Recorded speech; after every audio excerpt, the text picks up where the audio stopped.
Welcome to the Geography of Crime, a podcast by Cap Index hosted by Dr. Grant Drawvey, Vice President of Geospatial Crime Solutions. Crime doesn't happen in a vacuum. Place matters, and in each episode of this podcast, we'll explore how geography shapes crime risk across industries. With expert insights from criminologists, security professionals, and business leaders, we'll break down crime trends, analyze real-world data, and explore what drives risk in different places. Now, let's dive into today's episode. Hey there, everyone. This is Grant Drawvey, the host of the podcast Geography of Crime. Today, I have a special guest that I've followed her work for years, and I'm excited about the topics that we're getting in today, so I'll let her introduce herself. But Dr. Charlotte Gill, the floor is yours. Awesome. Hi, thank you so much for having me. It's an honor to be on. I am Charlotte Gill. I'm an associate professor in the Department of Criminology, Law and Society at George Mason University in Fairfax, Virginia. I study a range of things that are relevant to the topic of this podcast. I've done a lot of work around community policing, but that's kind of led into this broader interest in communities and place-based work. So I've done work around crime concentration, and I'm particularly interested in taking that out of the urban setting and looking at how some of those theories and empirical findings apply in suburban and rural areas too. And that's what I'd love to hear, and we'll chat on that. As you mentioned, you're at George Mason. You have a lot of history and work in evaluation and evidence-based policy, be it place-based or more broadly. How did you become interested in that side of things? My first job was as a research assistant on a randomized controlled trial of restorative justice with Professors Larry Sherman and Heather Strang in the UK. So I was fresh out of my master's program. One of the research managers was a PhD student in my department, and they were advertising for this position. And I thought, hey, I've got no plans after this.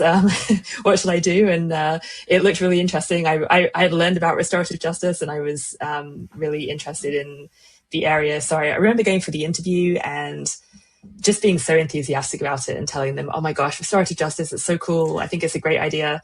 And I remember Dr. Strang saying, we don't advocate for it, we test it. And I thought, oh gosh, that's great. I did not get this job.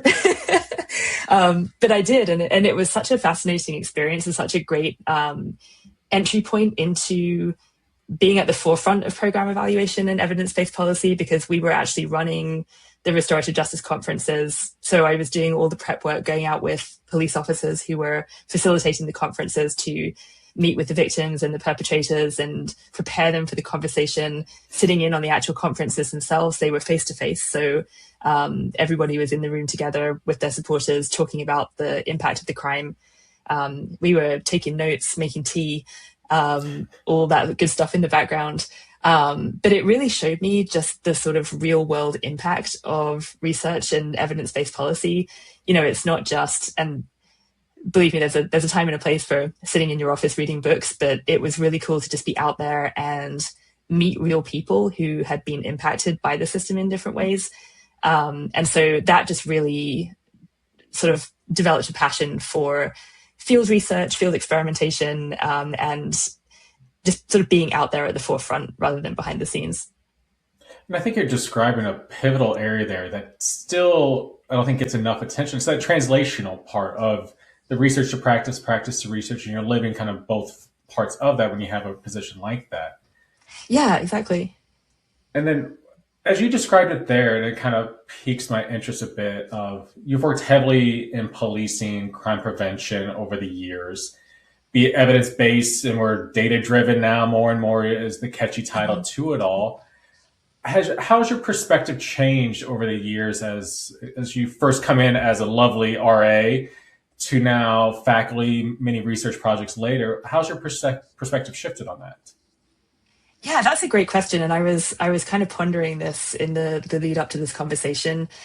I hope this doesn't get me in trouble as an evidence-based policy person. I'm still very much an evidence-based policy person. But I am just increasingly fascinated by the human experience and the stories behind the numbers. I would tentatively call myself a mixed methods researcher now, although I don't have a lot of formal training in qualitative approaches. But, you know, I still see the importance of the rigor behind the numbers and the statistics and that kind of thing. But I think that there's so much to be gained by getting out and talking to people and understanding their stories, whether they're community members, police officers, any area of the system, just learning how people have been impacted. So, I think I've evolved in that way too, into more of a sort of qualitative perspective.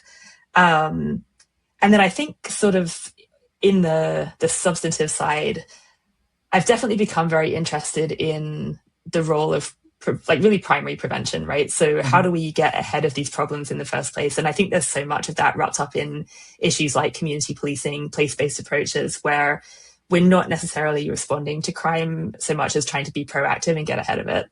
And so I've become really interested in these kind of prevention and harm reduction approaches, as opposed to the law enforcement side of things.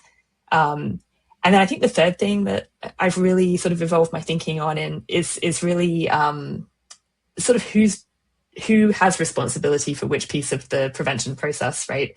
I think we expect so much from our police officers, and they're not necessarily the experts in everything, and that's okay. I don't think they need to be. But there is nobody else that you can call at 2:00 in the morning, right? Other than the police.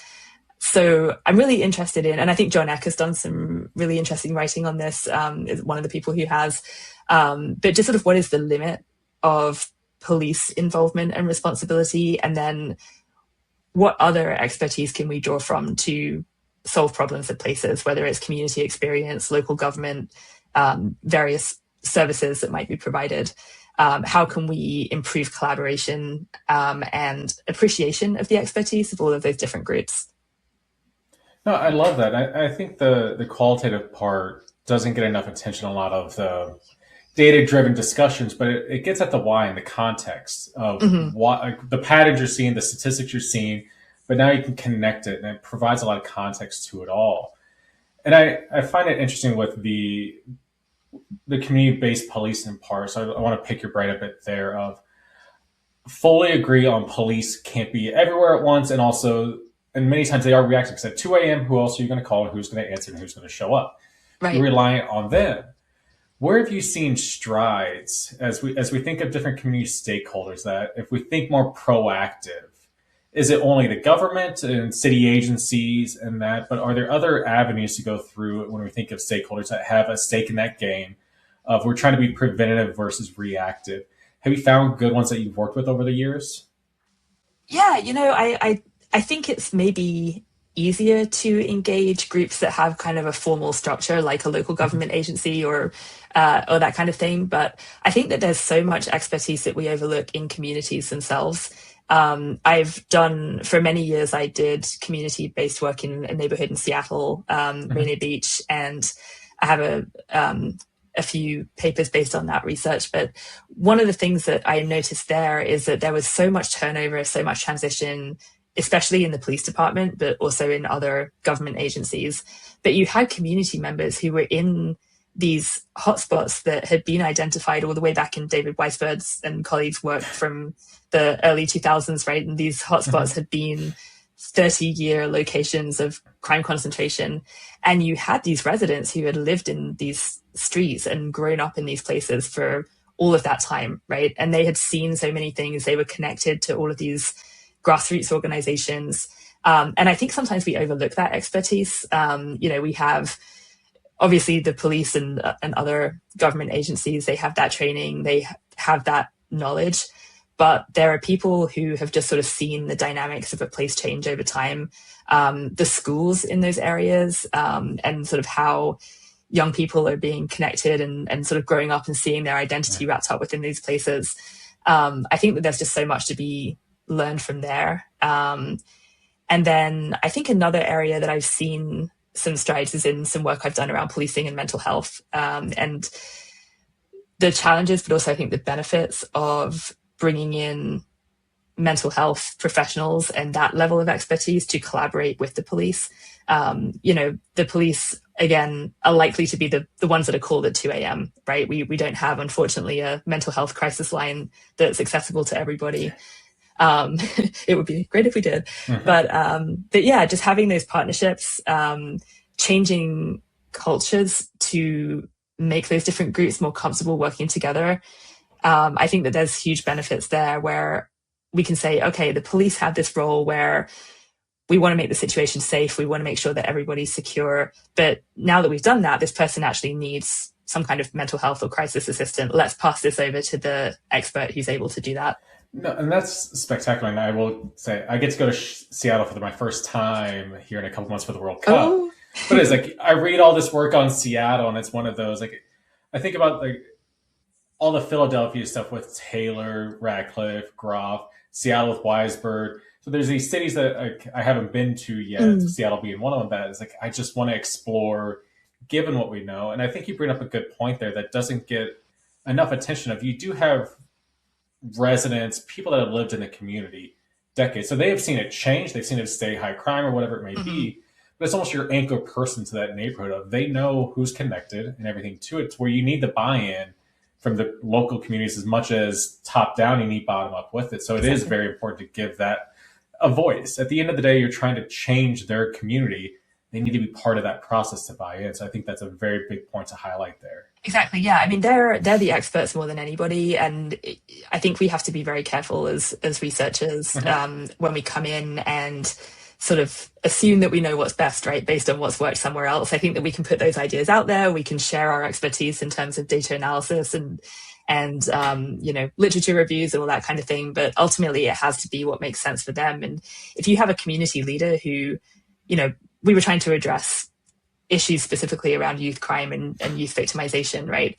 And you have these community leaders who grew up in the neighborhood. They went to that high school. They know what it was like to be a kid in that neighborhood.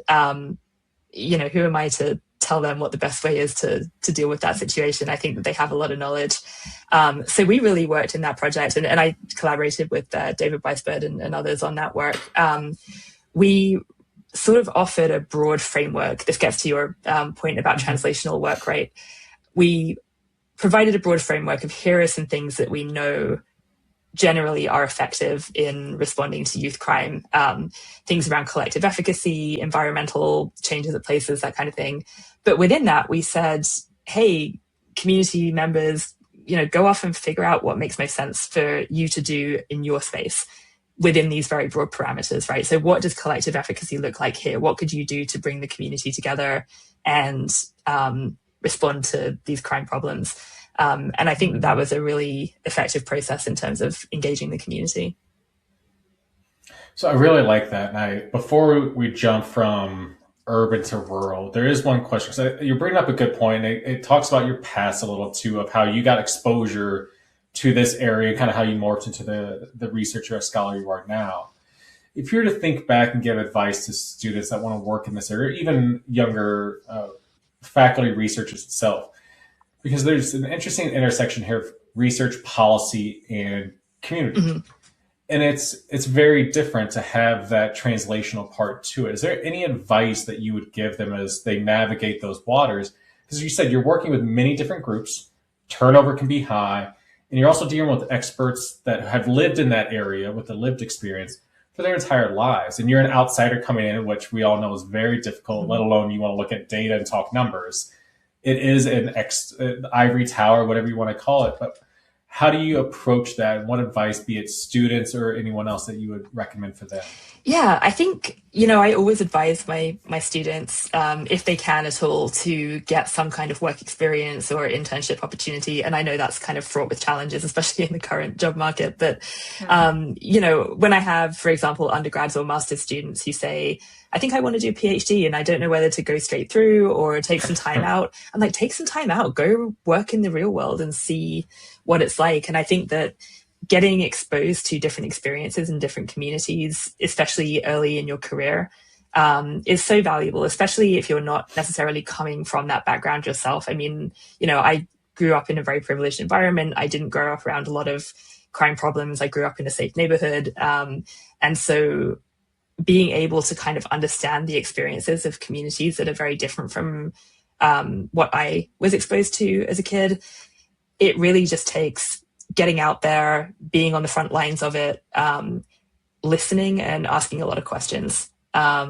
not sort of coming in again with that assumption that, oh, I read a lot of books and I think that you should do this, this, and this because the research says it works. But okay, yeah, just having some humility and not sort of going and assuming that you know what's right for that community, but sort of offering your perspective and balancing that with what the community is telling you about what they need. And I don't think that can be underscored enough of you're an outsider coming in, so the humility of like, this is what I know, this is what I've read on, but you're the ones that live here. So it is giving them credit, giving them the voice, because at the end of the day, it's going to be more reliant probably on them to make any initiative work, get off the ground, and be sustainable. So it's that buy-in out of the gate. So I love that even from a student perspective of how to approach it. I even debate with myself when I talk to even my partner about it of, would I do it again differently? Because she went real world, then got a PhD. I went straight through, and I was like, I don't know if I could have gone back. But she had a very different take on it because she got to experience the world, the working world, and see that more reality of it all versus I've read 10 more articles.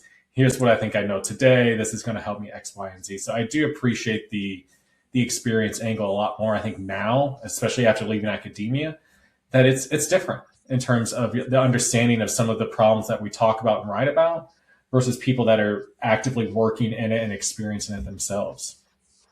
Yeah, and I think that ties back to, that first work experience that I had, right? That was in between my master's and PhD, and it was only a couple of years, but I think it was so life-changing just, again, to meet people who'd been impacted by the criminal justice system. And I remember one conference that we did where, again, this was in the UK, right? So I was making tea for everybody, and the perpetrator in this case, the guy who had pled guilty to the in this case a burglary offense, I think. I was talking to his partner, and she was the same age as me.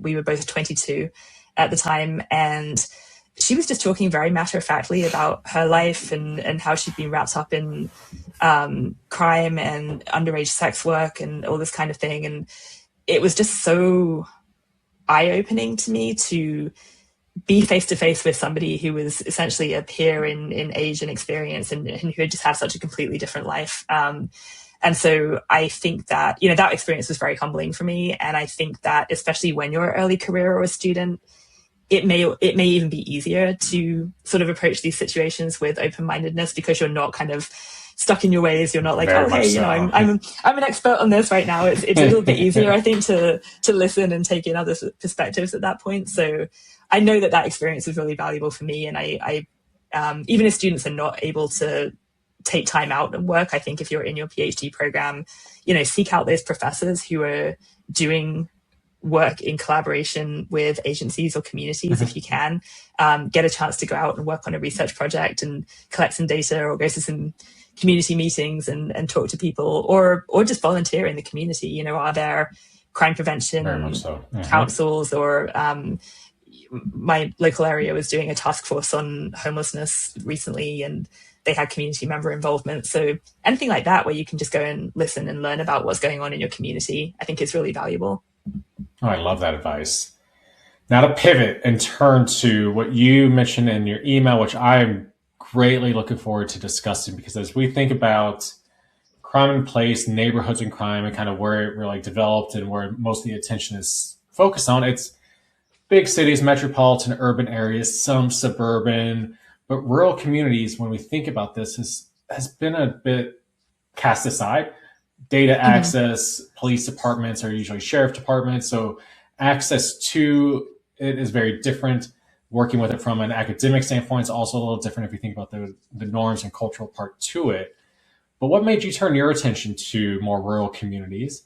And the big part, what surprised you so far? Okay, another story time. So this was entirely serendipitous, the way that I came to this.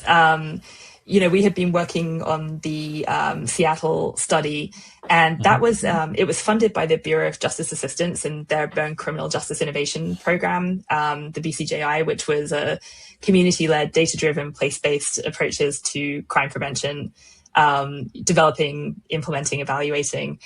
And Seattle was one of the first sites. We were the first year that ever received one of these grants. And so I was connected in with the folks from BJA, doing various presentations and technical assistance and that kind of thing. And there was a university, an agency within a university in Kentucky, at Berea College at the time, who worked with young people, and they had come across this grant opportunity.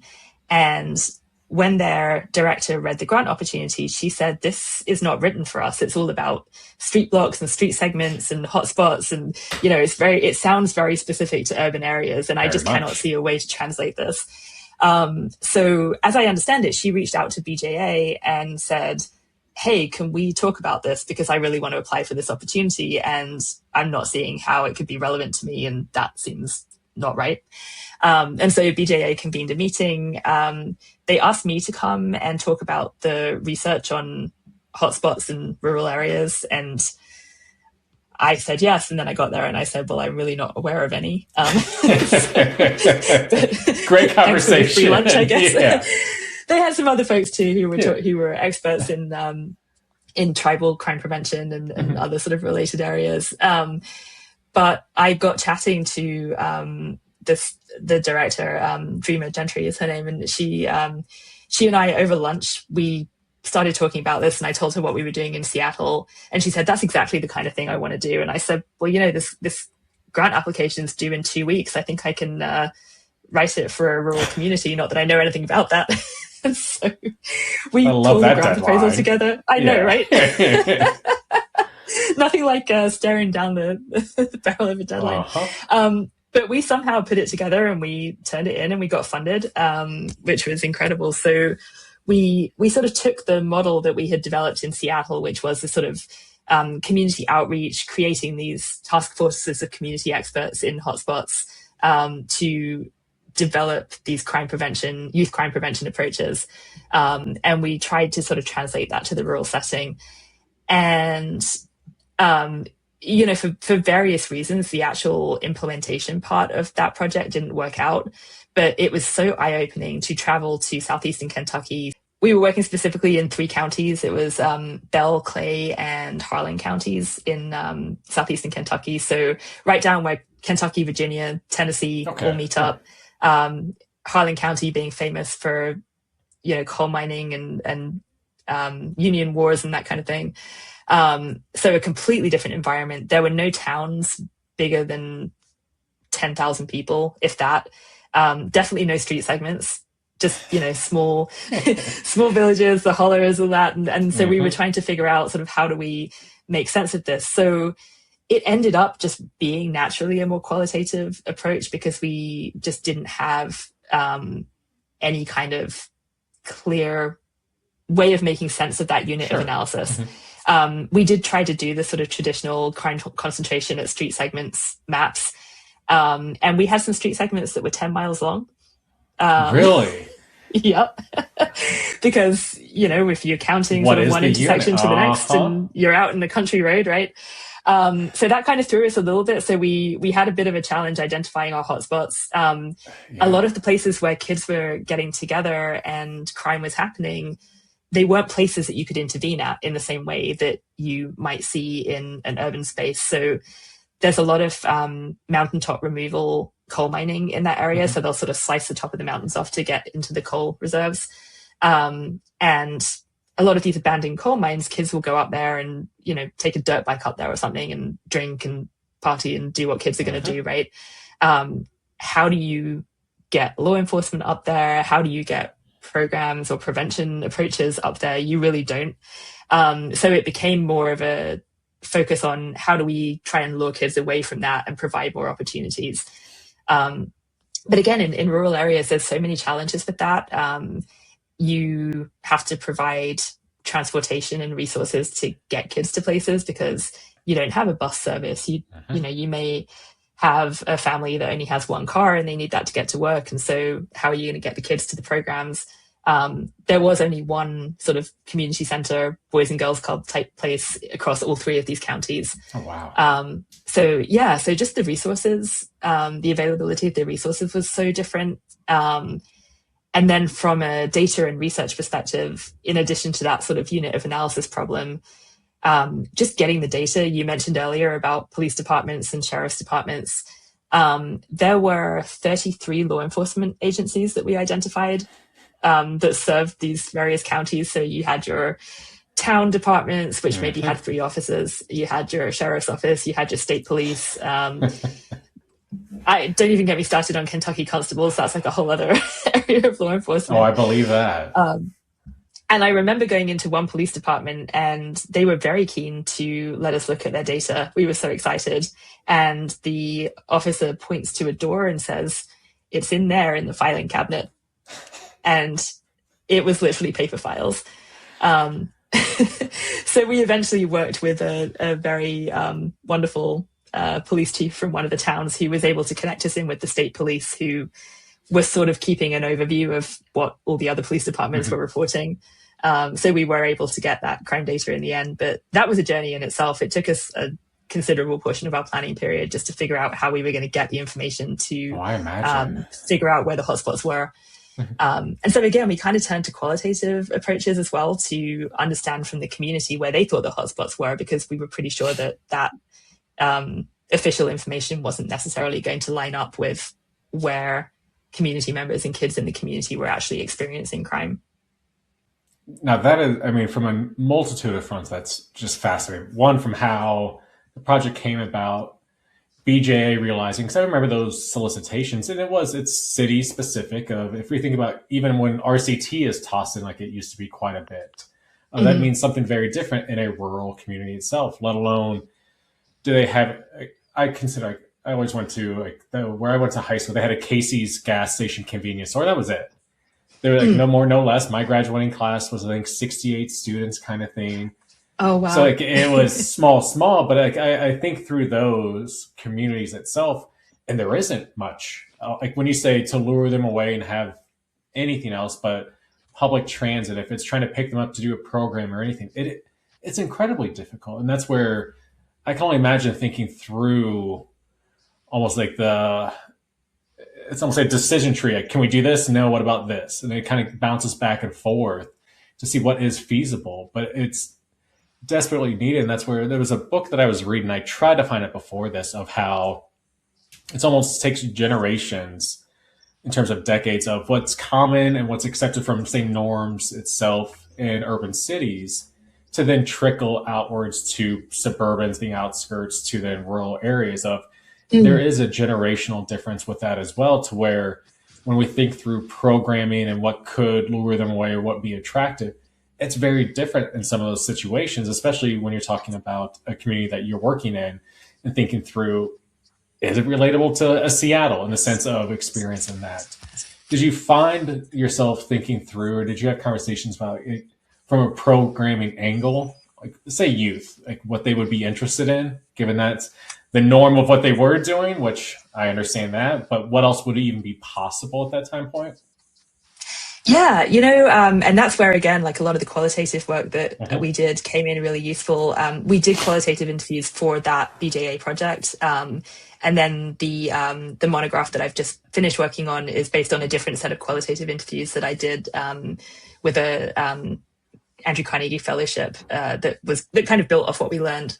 But I think that one of the things that was really interesting was that the majority of what was available for kids was kind of sports based, right? The football team or the basketball team. And that was great, except that there were a lot of kids who didn't want to do sports or couldn't do sports, right? And that wasn't appealing to them. And there was nothing like a movie theater or, like I said before, a community center or anything like that. Very minimal things that were available.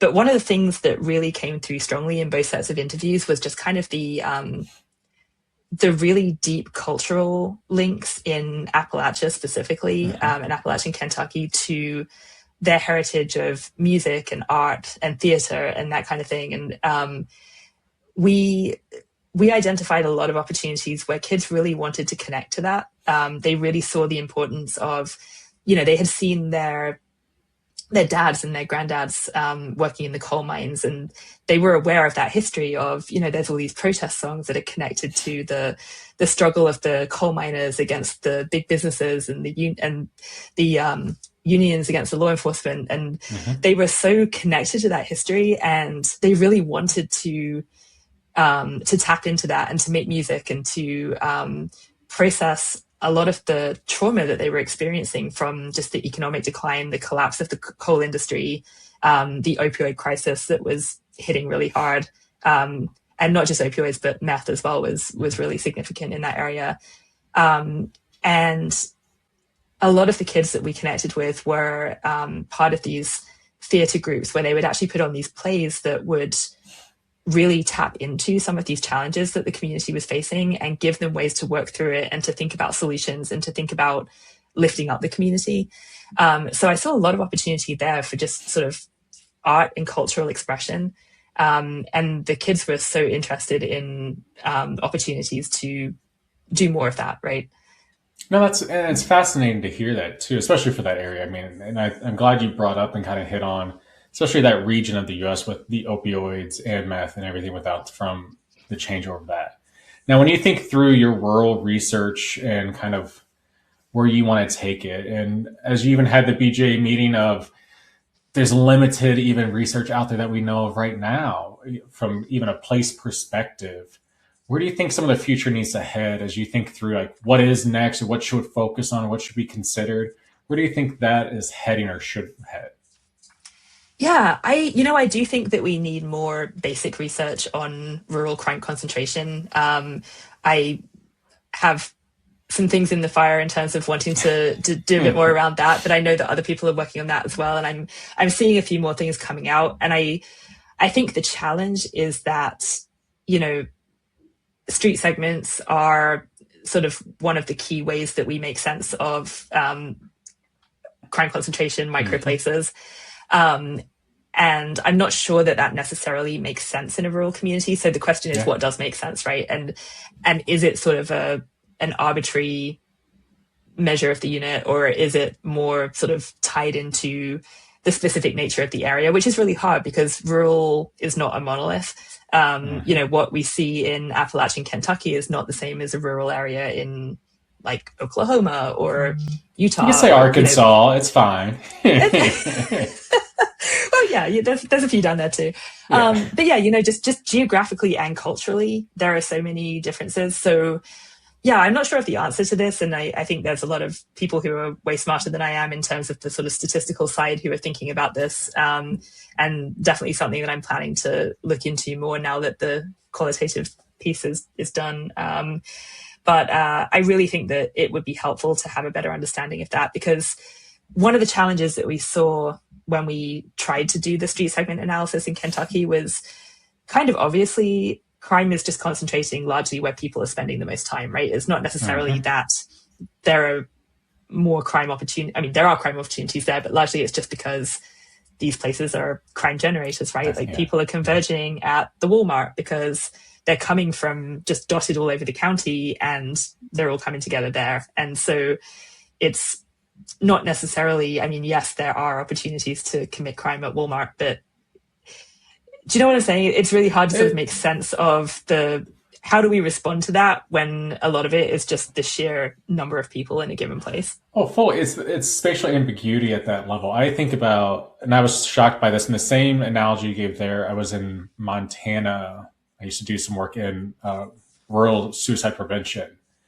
And Walmart there was used as a hub for like the counties around. So when you think about who is coming there, and we think about the impact a crime generator or attractor has on an environment in a rural area, that is starkly different of the impact it has. It's no longer the 3 to 4 blocks that we want to measure in an urban community.